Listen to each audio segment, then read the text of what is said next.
7, 6, 5, 4, 3, 2, 1.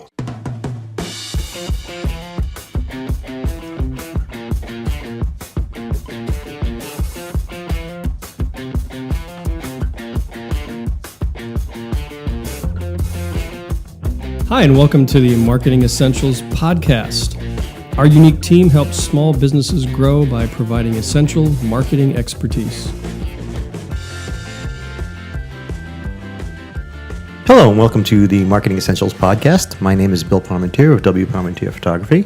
I'm Justin of Kerr Design. And I'm Alicia Piazza with Custom Marketing Solutions. And together we make up the Marketing Essentials team.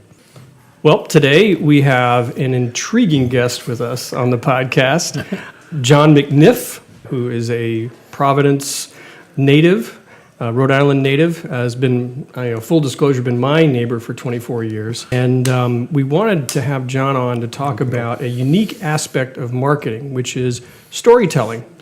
Storytelling, of course, has become the hot topic in marketing circles, but John has a really unique sort of take on it in that he actually tells stories as a historical reenactor and as a historian and former archaeologist. So we wanted to have him on the podcast today to talk about some of the interesting aspects of that. John, as I said, is a Rhode Island native, was born and raised here, and he did go away for a while, so he does have a larger view of the world. But as required by Rhode Island law, he came back to Rhode Island, as all native Rhode Islanders do. John began his reenactment career in the mid-'70s, 1974. 74, yeah. And has been doing it ever since, and has done specific reenactment as both Roger Williams and William Blackstone. Yes. And John's resume just goes on and on and on, and I could use up the whole podcast talking about that. But I think would be more interesting than listening to me would be listening to John. So, John, why don't you tell us a little bit about how this all came to be? How did you get into the whole reenactment and storytelling and just your love of everything Rhode Island? Well, the reenactment part came about just the roundup, the ramp up to the bicentennial. A lot of the local militia units, the Kentish Guard, and groups like that were literally recruiting people for members because they were having more and more demands on their time to go out there and do things for the bicentennial. And they actually had a recruitment booth at the old Midland Mall. And I was there with a couple of friends, and we went by and said, I've always wanted to do something like this. And I signed up, and I joined up with the Kentish Guard. And after about a year with them, there was a group within the Kentish Guard that wanted to break away and be a little bit more historically accurate for a militia unit from the time. Because the Kentish Guard is a wonderful group, but their uniforms were more War of 1812. And we wanted to go to literally recreate a unit from the Revolution, the 2nd Rhode Island Regiment of the Continental Line. And I worked with Carl Becker and Roy Najecki and several other people. And we started up this unit for the bicentennial and became a separate unit that was out there and going to encampments, marching in parades, and doing all that for the bicentennial. And it stuck with it because it's an absolutely fascinating way of learning history yourself. Not just going out there and reading a book about it, but actually going out there and trying some of the things that you read about and finding out that those historians back there that were writing about it didn't know what they were doing. Because when you go out there and actually try to do something, you find out that it's much more difficult. And also hand making some of the costumes yourself, okay? Doing the stitching, realizing how much work was involved, and that these weren't just something that you could go to Target and buy a pair of pants. Right. Okay, or a shirt or something like that. These things. The reason that they had one outfit is because it took so long to source the materials and make the outfit. It's like, this is it. This is what you have. Exactly. I can imagine it wasn't cheap either. Well, it depended, I guess. I mean, making your own things are, of course, cheaper than actually going out there and buying them. Particularly back then, they didn't have so many. Today, you can go onto the web and find reproduction clothing from any time period or get in touch with a tailor that will make something for you. Back then, you had images that were drawn in the field, or you had specific portraits to work from, and it was much more difficult to get historically accurate clothing. So we did all these things, and I remember sitting in a basement sewing a tent together by hand, which I was looking at this and going, why are we doing this? Because we wanted to be historically accurate. It's the big heavy canvas, Yep. and literally making the seams and sewing it by hand. It was. But when you do that, you get a different result. You get something that you've put your time and effort into. And then when you talk about these things and you see them leaking, it becomes really personal. But you also find out other things. There are times we went on a historic encampment at one point, and it was a nice 70-degree day. It was beautiful. So we were dressing relatively light for it. Mm-hmm. And the temperature during the day plummeted. And I mean absolutely plummeted down to the point where it started snowing. Wow. And the wind picked up, and the wind was going right through us. Oof. And you get past that point of actually chattering your teeth where we actually got into the fire pit with the fire. Okay, we're making this great big pot of stew. Yeah. And we finally had the stew finished. We were finished. Our clothes were entirely smoked. And we went into a tent, and we started eating. And we were thinking, we're not going to be able to stay here all night. That the tent was waving and about to blow over. It was all of those things. And you realize these are things that people actually would have encountered, that freezing cold. We had a taste of it. Mm-hmm. But from that little taste, you can tell other people how cold it can get, what it's like to get cold. Mm-hmm. But there was another thing on top of that we found out, that for months after it, our clothes smelled like smoke.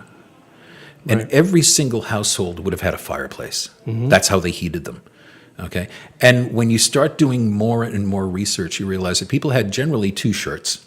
You would wear one, and you would have one washed, and it'd be drying. Okay. And then you would keep changing the shirt, sort of like we look at undershirts. Mm-hmm. The other clothing is made out of wool, and that's usually hung up near the fire. Guess what happens? The wool ends up getting smoked. How do you cure a ham? You smoke it. You smoke it. What does that do? It kills off the bacteria. So the outer clothing is all smoked. So the world did not smell like a locker room. Okay? Right. Everybody thinks nobody took baths back then. Everybody washed every day, but you didn't take a bath. Mm-hmm. And then your clothing is smoked, so it kills a lot of those bacteria. And your shirts are changed every other day or so. So really, it becomes much more important when you read accounts of people going on board ships where you don't have a fire all the time. Mm-hmm. And they were overpowered even back then by the stench on board ships. Because things aren't smoked. Things aren't cleaned the same way. Wow. So it's little things like that you can learn. And also, yeah. So your love for all things Rhode Island came from your experiences in high school. In high school, and well, no, that was in college. Oh, was that? Oh, that okay. was in college, yeah. In college, and then after that, stayed with the group for quite a while, and different things happened. Get different jobs, move around different places. I went to grad school and became an archaeologist. And doing research into the areas that we're working, you have to do background research for each one of the projects that you're doing. And a great person to study for that in Rhode Island is Roger Williams. During the contact period, he was one of the more prolific writers about the Native Americans that were living around here. And so you learn, okay, we've got this place here where there's shells, there's this, there's that, there's European items mixed in. What am I looking at? And you start to read what the Europeans were saying about how the people lived and everything else. You realize this place that I'm at right now is a place where they had clam bakes generation after generation after generation. And it becomes like a layer cake. They dispose all the shells in one spot, okay? And you've got this layer cake of generation after generation after generation having clam bakes, big celebrations in the same spot. And then the top, say, foot or so, there's European artifacts mixed in with it. Broken plates, a broken piece of glass or something like that. And you realize that half a mile away is where Roger Williams had his trading post with the Native Americans. You realize this is stuff that is connected to real people doing real things. And it's really neat stuff. That's pretty cool. No, it's definitely fascinating. So as you continue to reenact, tell me a little bit how you got into portraying both Roger Williams and William Blackstone. Well, you start out with the reenacting in the field being just nameless soldier number 1, nameless soldier number 2, or whatever. And you go on, and as you become more and more familiar with the historic record, there's voices that want to be heard from the past. And I was very reluctant for a long time to do Roger Williams because he's such a complex character. But there's very little known about William Blackstone.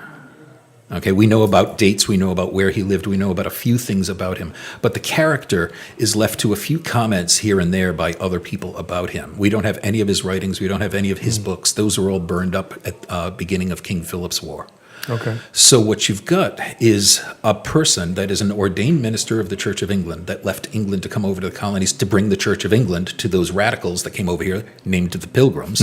Okay, but that expedition fell apart, but he stayed. And then he moved up to what's now Boston. And when John Winthrop and those people came across in 1630, they basically forced him out of Boston because he would not renounce the Church of England. They were fleeing the Church of England. They didn't want to have anything to do with that. But because he would not give up his vows to the church, they basically forced him out. Wow. And he came down to what's now Cumberland, Rhode Island. Hey, my hometown. All right. Yeah, he probably roamed, your neighborhood Yeah. at some point. Actually, they have a little square right in Cumberland that Yeah. is dedicated. Yeah, right where the old Ann and Hope Mill Yep, is. yep, That's right where on he the corner. put his house, right alongside what is now the Blackstone River, okay, or Mr. Blackstone's River, as Roger Williams called it. Okay, and there's major roads that intersect there because there are fords across the river. This guy was not, as he was so long put as this hermit in the wilderness. He put himself at a crossroads where people are bound to come, and he grew apples, and he grew roses. He was the country gentleman, not a hermit. He had a library of about 180 books. That's enormous for that time. For that, when you consider the expenses of Yeah, I was going those to say, books. books were not cheap back then. Yeah. So this is a character that I could get my hands on. And one reference that I do have about him was that a guy tried to build a fence across his land. And Blackstone got mad. And he went out there and he ripped the fence posts out of the ground with his bare hands and chased the guy off his land with an axe. Okay. Now, Sounds like a typical Rhode Islander. well, Yeah. it got to me saying that here's a guy. One of the reasons he probably left Boston, one of the reasons he probably left England is he's a good-hearted man, but he has a temper, and that's the way I portray him when I do the reenactment. Wait, he left Boston because he had a temper? He left Boston because the kind of person that I'm talking about does not want to have the confrontation. Oh. Does not want to lose his temper. So all of these people are poking at him, and he could either stay and have a confrontation with Or them, walk away. or just say, "I can feel it." And have to leave now. I just think of the typical Boston person today, and they don't hold back. No, I don't they know. don't. They're not like Southerners who are all quaint and. No, but I mean, this is a guy that is a minister of the Church of England. Okay, he sees himself as a man of God, but he's human. Sure. And that's the one thing that I want people to understand. Whenever I'm doing a reenactment, whenever I'm doing an impression of one of these people, that these are human beings that woke up in the morning and didn't know that what the end of the day was going to be. We look at historical figures somehow as sort of like some sort of icon that knew that their future was destined to be out there. And these were human beings. Right. And how many of them went out there and did some things like this and failed?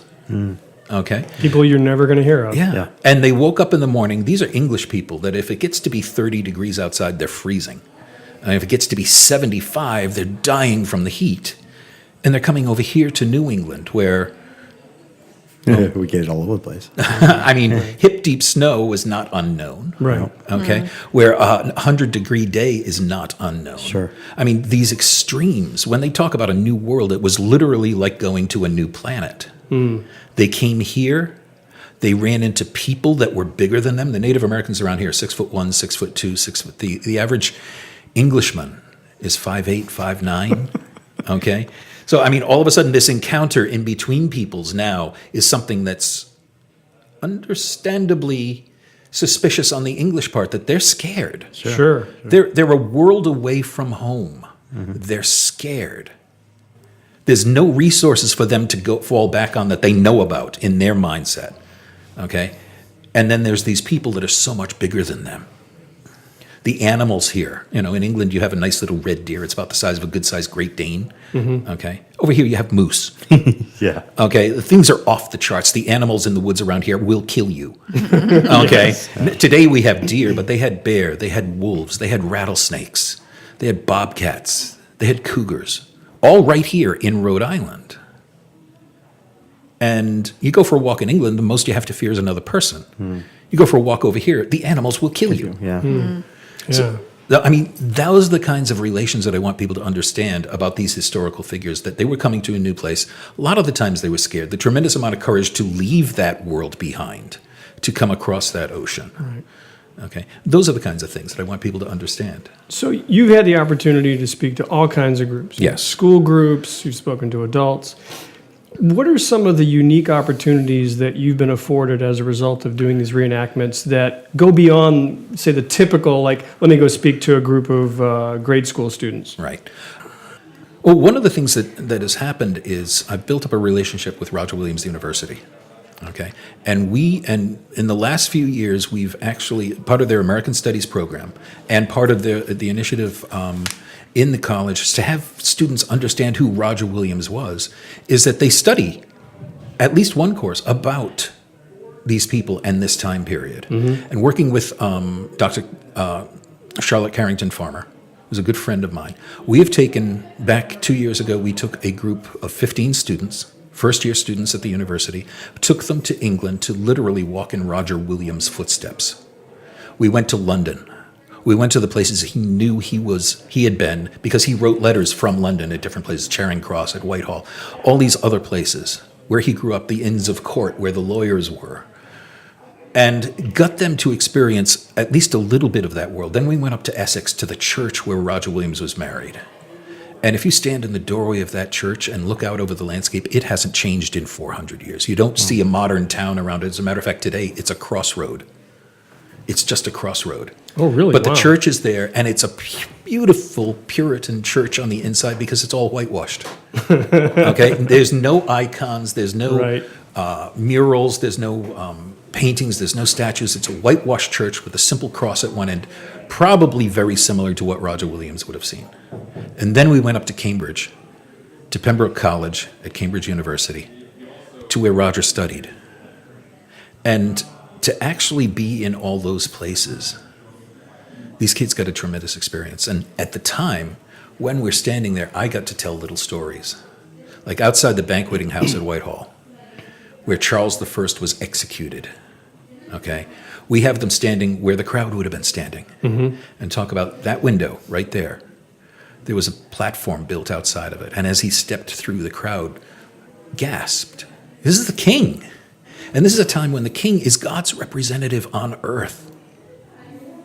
And he walked out there and he took off the cloak, and he was wearing, because it was a cold January day, he wore 2 shirts because he didn't want to be seen to shiver. And then he took off the jewelry and passed it on to certain people and talked to the executioner. And he said he's going from one corrupt world to an incorruptible one. One of the last things he said as he put his head down on the block is, "Remember." And he put his hands out and the axe fell. And this is a crowd of people that had been fighting a civil war for years before this against the king's forces, and they were all gathered there. But to them still, the execution of the king was something incredible. And instead of a cheer going up from the crowd, there was just this audible gasp. It rocked their world. I mean, Yeah. completely. Yeah. And the thing to remember about any of these storytellings is whether it's a historical figure or someone today, they're just like us. They woke up in the morning, they went to the bathroom, okay? They were either cold or they were hot or they felt comfortable. They fell in love. They were heartbroken. They went through all the same things that we did. And to get that across to people, that these people are just living in a different time than we are, but they're humans just like us. All of a sudden, history becomes accessible to them.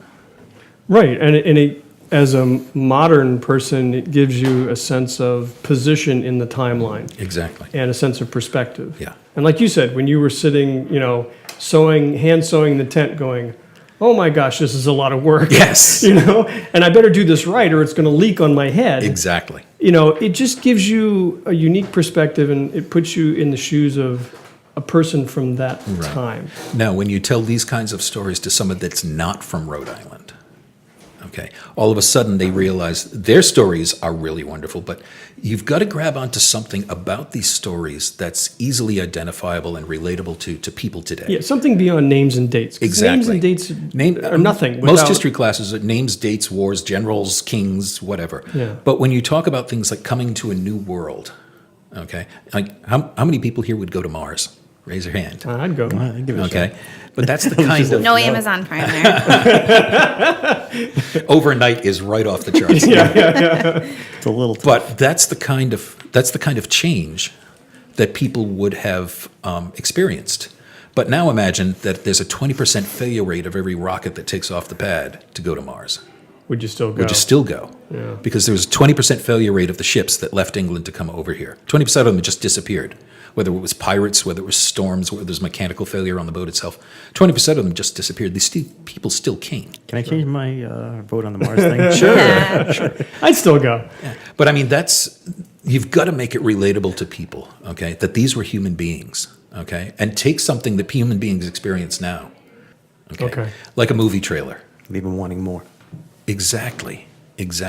You tell parts of the story that people can identify with. You get them into the story arc so they can identify it. And the worst movie trailers are the ones that show all the secret endings and the twists. Yeah. Okay, because you go there and like, oh, okay.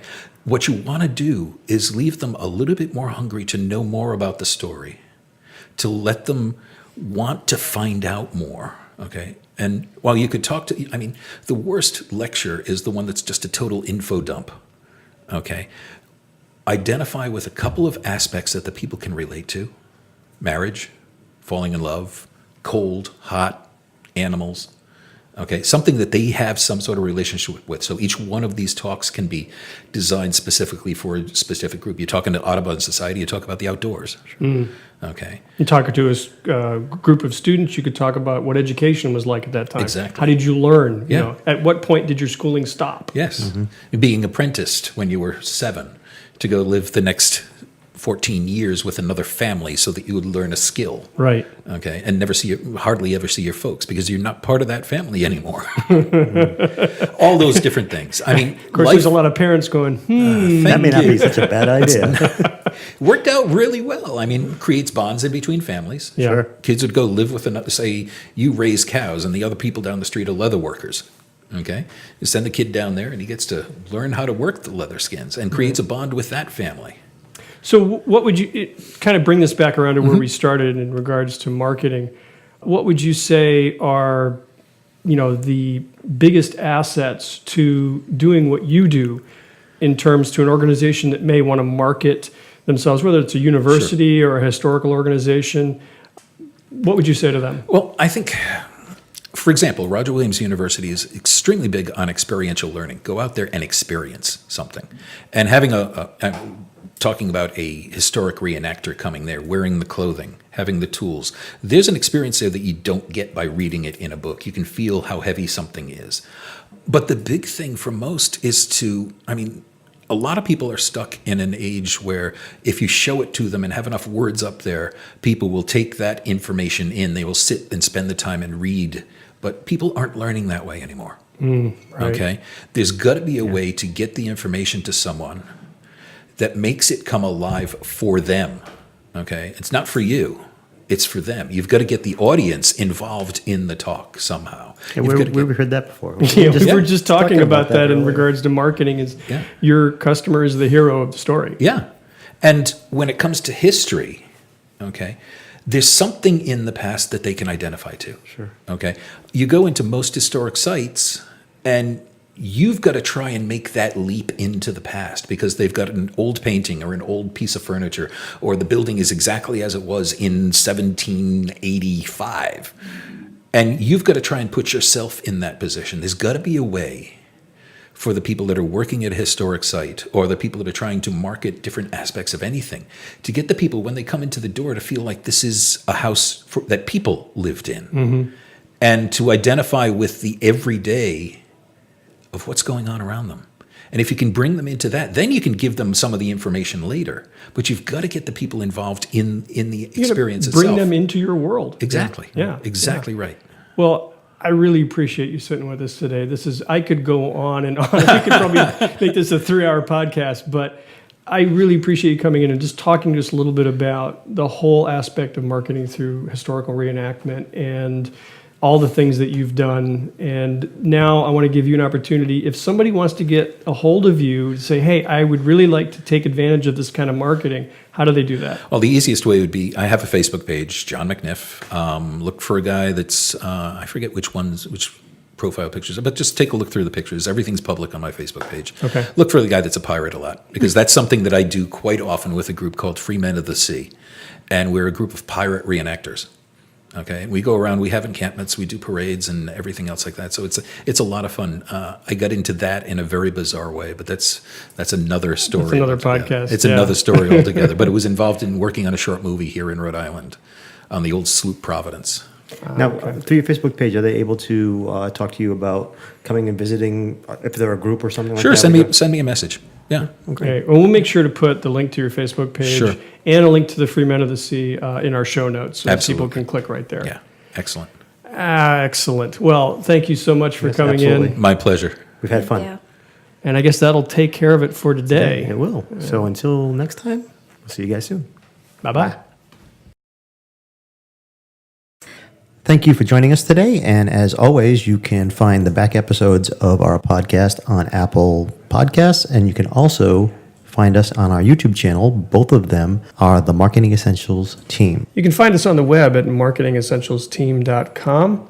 And if you subscribe through our website, you'll receive a weekly email and letting you know when each episode has been published. Also, you'll receive a link to subscriber-only content. You can also find us on Facebook in our private Facebook group. Just search Little Rhody Marketing Support Group. It's a great place for other marketing professionals and business owners where we can share marketing advice, challenges, and general trends. Hope to see you there.